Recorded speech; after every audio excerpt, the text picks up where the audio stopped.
Bom dia, boa tarde, boa noite para todos aqueles que estão nos assistindo já nesse momento. Meu nome é Rodolfo Braga, sou professor de filosofia, debate e oratória. Hoje nós vamos falar sobre a ciência na era helenística, o desenvolvimento que ela teve uma espécie de boom. Isso que nós chamamos de ciência hoje em dia, né, teve um boom ali no helenismo. Lembrando que eu estou varrendo a história da filosofia com vocês aqui desde abril. Eu fiquei uma semana aí sem fazer live porque eu andei meio ocupado com outras questões minhas aqui, mas agora eu vou voltar agora novamente, diariamente aí, fazendo as lives aí sem parar. Então estejam atentos aí que todo dia vai ter live novamente, ok? Então vamos lá, olha só, para não perder mais tempo, só lembrando aí, não esquece de entrar no site, no nosso site www.academiaareté.com.br, que lá você vai ter o nosso clube de debate oratório para você se inscrever e aprender a falar bem, argumentar bem, tá bom? Uma coisa importante aqui também, não esquece de você que está assistindo no YouTube aí, clicar para poder se inscrever no canal, receber as notificações apertando o sininho aí e não esquece de deixar a sua curtida aí para que a gente possa ter um engajamento maior, tá bom? Então vamos lá, nós vamos falar hoje sobre a ciência na era helenística, tá? Durante o helenismo. Vejam, teve um desenvolvimento de fato naquilo que nós chamamos de ciência no helenismo, tá? Vale lembrar aqui que Atenas continua sendo o principal centro filosófico, né? Mas depois do Alexandre, ali no período do Alexandre mesmo, ele manda construir uma cidade, em homenagem a ele mesmo, né? Muito humilde, né? Desse modo, vamos criar uma cidade em homenagem a mim, porque que gostosão que eu sou, né? Enfim, então ele manda construir essa cidade, que vira Alexandria, né? Em homenagem a ele. Ele ainda estava vivo, né? No ano 330 e pouco, ali mais ou menos, ele manda construir. E, vamos dizer assim, essa cidade ela permanece aí durante muito tempo e ela passa a ser o centro, vamos dizer assim, de ciência da época. Até porque várias pessoas foram para lá, né? E como na verdade o Ptolomeu, que foi um general do Alexandre, fica com aquilo dali, ele meio que dá prosseguimento a isso daí, e os próprios egípcios, depois porque Alexandria fica no Egito, né?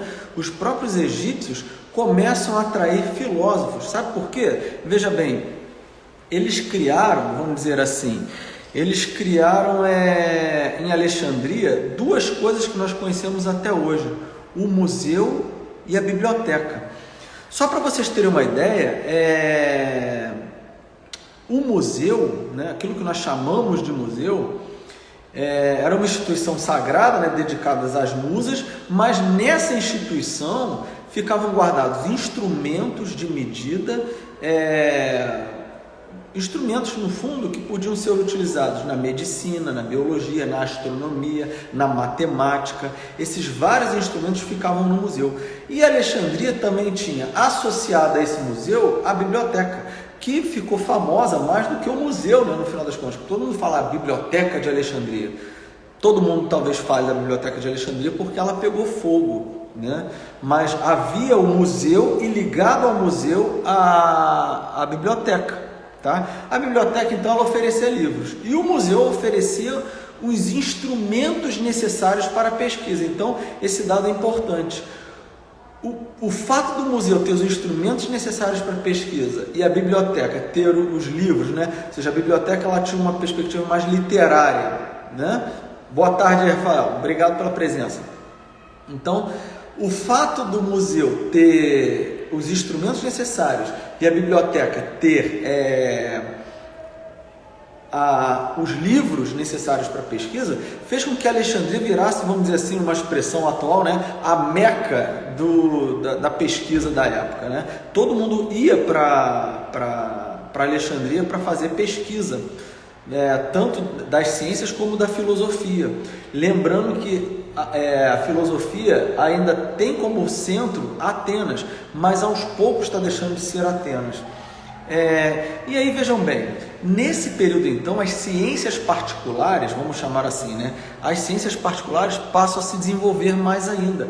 Que ciências são essas? A astronomia, a medicina, a matemática, vamos chamar assim, as ciências naturais em geral, tá bom? E aí, logo ali, ainda, vamos dizer assim, mais ou menos no período alexandrino, um pouquinho depois da morte do Alexandre, nós temos uma figura muito importante na matemática, que foi Euclides, tá? Euclides, ele escreve uma obra chamada Os Elementos, e aqui eu faço uma propaganda para um sujeito que é muito inteligente, que é o matemático David Panseira. Nós fizemos uma live com ele tem 2 semanas mais ou menos, e esse matemático David Panseira, além de matemático, é filósofo.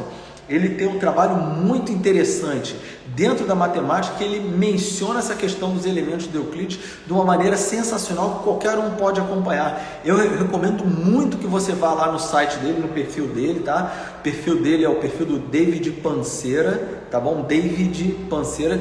Se você pode assistir a live que ele fez conosco aí tem 2 semanas mais ou menos. Se eu não me engano, aqui no perfil a live anterior a essa gravação aqui. Você pode ir lá na live anterior a essa gravação, a essa aula aqui, que está lá o David Panseira. No YouTube você pode procurar lá na playlist de entrevistas, tá bom? Aqui no Instagram você pode procurar também na seção de entrevistas da parte de vídeos, tá bom? Mas é a live anterior a essa daqui. Então, o Euclides ele tem uma obra chamada Elementos, onde ele coloca os fundamentos da matemática, tá bom? Quais são os princípios mais fundamentais da matemática. E nessa obra ele vai falar, por exemplo, dos axiomas, que são, vamos dizer assim, princípios gerais de onde nós extraímos toda a matemática, né? Todas as conclusões. É claro que não são só os axiomas, né? O Euclides, nessa obra, nos Elementos, ele vai trabalhar com definições, axiomas e com os postulados. O que seriam as definições? As definições são proposições, né?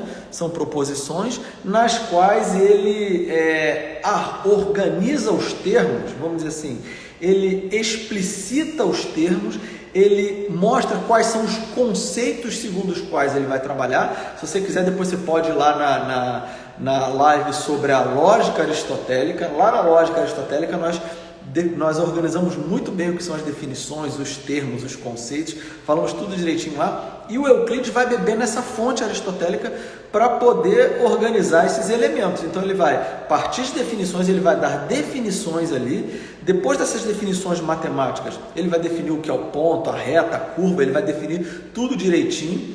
Depois de definido o ponto, reta, a curva e outros elementos ali, ele vai tomar como princípios, né, algumas noções bem gerais, onde ele se utiliza do princípio de não contradição, e utilizando do princípio de não contradição e alguns postulados. O que seria um postulado? Um postulado seria uma afirmação aceita por todo mundo que está vendo a mesma coisa que ele. Vamos dizer assim, o postulado ele parte do princípio da intuição. O que seria aquilo? Que seria intuição? Se você for lá na aula do Aristóteles também você vai perceber. Você está vendo algo na realidade, você está captando aquilo imediatamente. Isso é uma intuição. Então, intuir é você captar o objeto na presença dele. Então, quando você capta o objeto na presença dele, todo mundo, vamos dizer assim, nesse caso aqui dos postulados do Euclides, todo mundo estaria vendo o que esses postulados são, nos elementos de Euclides. E aqui eu estou com a presença do Tales do Couto Filho, um grande matemático, foi colega meu aqui, grande matemático, professor de matemática histórico aqui da cidade do Rio de Janeiro, e estou falando sobre o Euclides, ou Tales, né, sobre os elementos de Euclides. Estou falando muito rapidamente o que são os elementos de Euclides, e estou anunciando que o Tales falou que sou demais. Não, Tales, você é demais, grande matemático aqui, ultra famoso aqui, formador de várias gerações desde a década de 70, faço questão de mencionar sua presença aqui, Tales, que para mim é uma honra, tá bom? E aí vejam, então Euclides vai trabalhar com definições, vai trabalhar com axiomas e postulados. Nós já dissemos o que são essas coisas lá na aula referente ao Aristóteles, tá bom?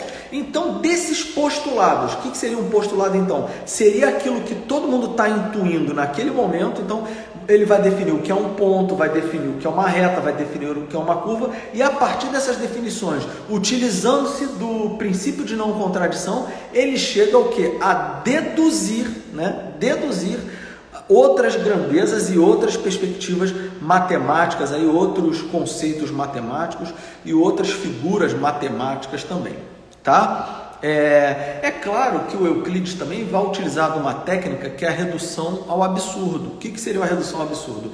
Se você parte de uma determinada premissa e dessa premissa você vai tirando determinadas conclusões, você mostra que a conclusão é absurda e, portanto, a premissa também é absurda, tá bom? É como se fosse o seguinte, olha, se a premissa fosse verdadeira, não era para você concluir nesse absurdo, portanto a premissa é problemática. Outra coisa que o Euclides também se utiliza é do método da exaustão. O que seria o método da exaustão? É ele pegar de uma determinada regra, de uma determinada lei, essa regra e essa lei, ele vai muito próximo à redução ao absurdo, mas você vai exaurindo detalhadamente determinada lei para que você possa, na verdade, mostrar que se sustenta um determinado princípio que te interessa, tá? Bom, esse é o Euclides de maneira geral. Depois aparece um sujeito chamado Apolônio de Pérgamo, porque ele viveu em Pérgamo, né? E o Apolônio, que viveu na segunda metade do século III, ali a partir do 250, mais ou menos ali, que é a segunda metade do século III, ele vai fazer um trabalho também sobre seções cônicas, que é valorizado até hoje. Até hoje, em termos matemáticos, quando ele fala lá, por exemplo, da hipérbole, da elipse, esses trabalhos do Apolônio são válidos até hoje e muito impressionam os matemáticos, tá? Outro sujeito que aí é muito importante aqui, inclusive para a física atual, é o Arquimedes. O Arquimedes de Siracusa, tá? O Arquimedes, ele vai ter vários estudos sobre geometria, vai ter o famoso princípio de Arquimedes lá dos fluidos, né? Do deslocamento da água quando um fluido quando um corpo é mergulhado num fluido, o deslocamento, a área que ele desloca vai ser a área, vamos dizer assim, que o fluido deslocou também. E por último eu queria falar agora sobre algumas perspectivas relacionadas ao geocentrismo. Bom, pessoal, havia na antiguidade uma perspectiva não só geocêntrica, tá? Havia também uma perspectiva heliocêntrica, que muita gente pensa que o heliocentrismo surgiu só agora na modernidade com, vamos dizer assim, com Galileu,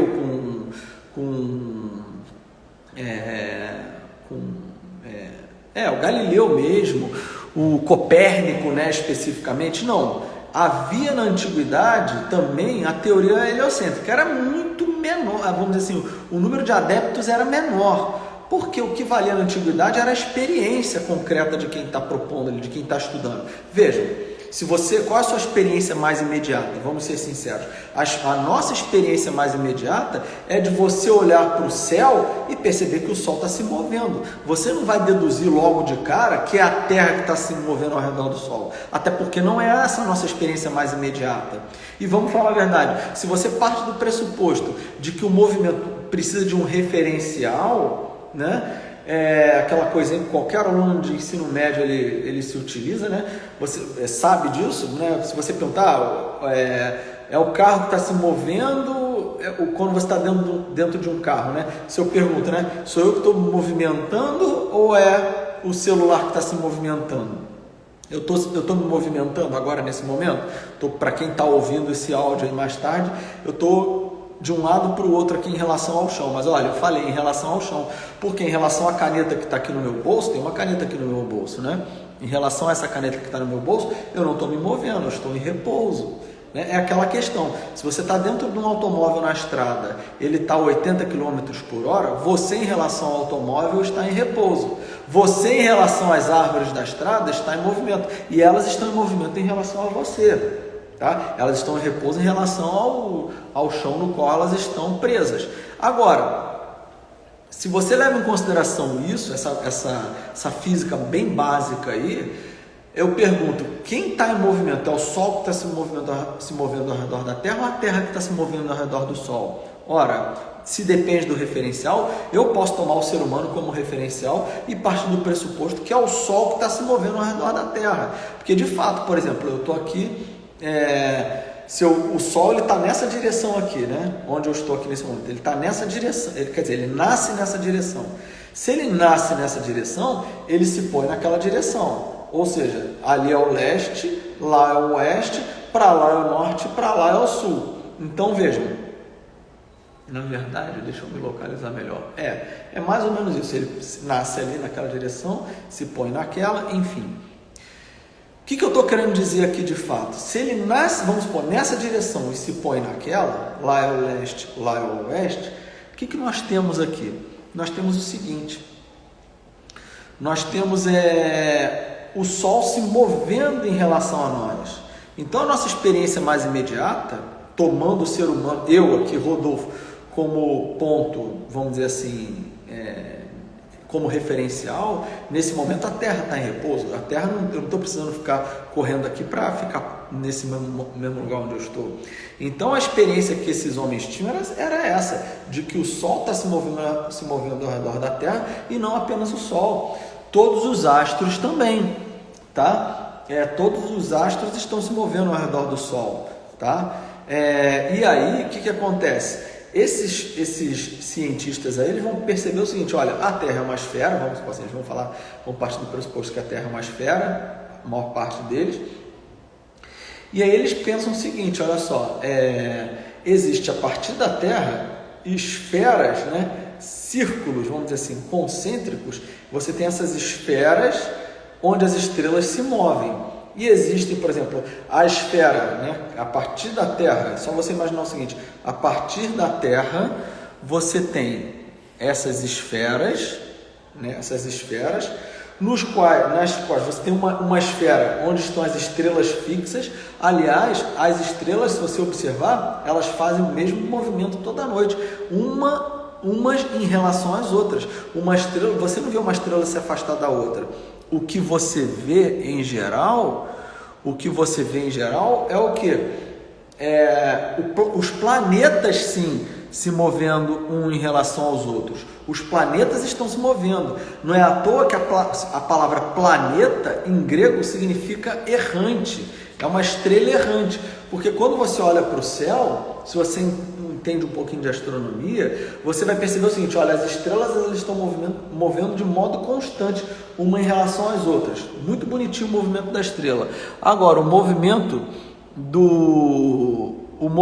dos planetas não. O movimento dos planetas ele é errante. Em que sentido? Por exemplo, vamos pegar a Lua. A Lua, por exemplo. A Lua é considerada planeta aqui para efeitos nossos. E de fato não deixa de ser, tá? Nós falamos que é satélite porque ela se movimenta ao redor da Terra aqui também, mas todos os planetas na antiguidade se moviam ao redor da Terra. E como nós estamos falando da ciência helenística, ali do período do helenismo, que é o período, vamos dizer, após Aristóteles, né? Antes da filosofia medieval começar, todos esses filósofos ali, esses cientistas, vamos dizer assim, do helenismo, partiam desse pressuposto de que todos os planetas estão girando ao redor da Terra. E como eu falei, se você olhar a Lua, vamos supor que a Lua hoje esteja aqui em cima, numa Lua cheia, vamos dizer, ela está aqui em cima. Amanhã ela vai estar, na mesma hora, ela não vai estar aqui em cima, ela vai estar um pouco mais anterior em relação ao leste, um pouco mais em relação ao leste no dia seguinte, e assim sucessivamente. Então, esse é o movimento aparente da Lua. Se ela está aqui hoje, amanhã, no mesmo horário, ela vai estar um pouco mais aqui, no dia seguinte um pouco mais aqui, no dia seguinte um pouco mais aqui. Ou seja, ela faz um movimento vamos dizer assim, diário nesse sentido, porque de fato, se você pegar vamos supor, meia-noite, lua cheia aqui em cima, hoje, 3 horas da manhã, ela vai estar mais ou menos aqui. 6 horas da manhã, ela vai estar próxima ao horizonte. Então ela faz esse movimento diariamente. Porém, vamos dizer assim, mensalmente ela faz um movimento contrário. Então, por que eu estou dizendo isso? Para você entender que esse nome planeta, né? Planeta significa errante, no sentido de que os planetas eles fazem movimentos, vamos dizer assim, um movimento um pouco diferente em relação ao que as estrelas fazem. O movimento das estrelas é fixo em relação a nós, pelo menos ao olho nu, né, pessoal? Se você levar em consideração, sei lá, bilhões de anos, as estrelas vão ter se movimentado no céu, obviamente, mas não no sentido do nosso período de vida. O movimento dos planetas, sim. O movimento dos planetas, nós observamos ele, por exemplo, tem planeta que, por exemplo, esses cientistas aí, por exemplo, o Aristarco, né? O Aristarco, depois o Hiparco, esses cientistas vão perceber que alguns planetas eles fazem, por exemplo, um movimento, vamos dizer assim, no sentido progressivo, no movimento retrógrado. O que seria isso? Seria, por exemplo, o planeta ele está seguindo o fluxo das estrelas, que seria um movimento progressivo, mas ele também faz um movimento retrógrado, dependendo da época do ano, dependendo da posição dele em relação à Terra e ao Sol, enfim. É só você olhar para o céu. Você, né, se você fizer cálculos minuciosos, você vai entender esse tipo de coisa. O planeta ele faz um movimento progressivo e dependendo ele faz um movimento regressivo, que é o retrógrado, ou seja, ele faz um movimento contrário. O que eu estou querendo dizer aqui no fundo? Que os planetas eles têm uma movimentação, eles têm um movimento em relação às estrelas no céu, tá? Então, nesse sentido, as estrelas mesmo elas estariam numa esfera fixa e os planetas eles estariam em esferas, vamos dizer assim, de movimento em relação à Terra, tá? Então você vai ter o Aristarco propondo um heliocentrismo, por exemplo, para resolver algumas questões ali. E existem algumas proposituras, por exemplo, existem filósofos na antiguidade que vão dizer o seguinte: olha, não, de fato, olha só que interessante que eles vão propor. Eles vão dizer que os planetas giram ao redor do Sol. Isso é uma coisa que eu acho extremamente interessante. Repito, alguns cientistas lá no helenismo, lá na antiguidade, vão dizer que os planetas giram ao redor do Sol, porém o Sol gira ao redor da Terra. Isso é um negócio muito interessante, porque isso chega, vamos dizer assim, solucionar um pouco do problema que eles tinham, dessa coisa de movimento progressivo e movimento retrógrado, tá? E é claro que vai chegar ali um determinado momento que o Hiparco de Nicéia, né, que vai viver em meados do século II depois de Cristo, o Hiparco, que vai dar até nome de sonda espacial, né, que vai calcular a distância das estrelas e tal. Desculpa. O Hiparco, ele, vamos dizer assim, resolve, entre aspas, aí, essa questão do movimento dos astros. O que o Hiparco vai fazer? O Hiparco vai falar que o Sol gira ao redor da Terra numa órbita excêntrica. O que seria isso, mais ou menos? É que ele vai dizer que o Sol ele gira ao redor da Terra, mas não é tão circular assim. E aí eu tenho que falar para vocês o seguinte: na antiguidade, se alguns daqueles filósofos ali, por exemplo,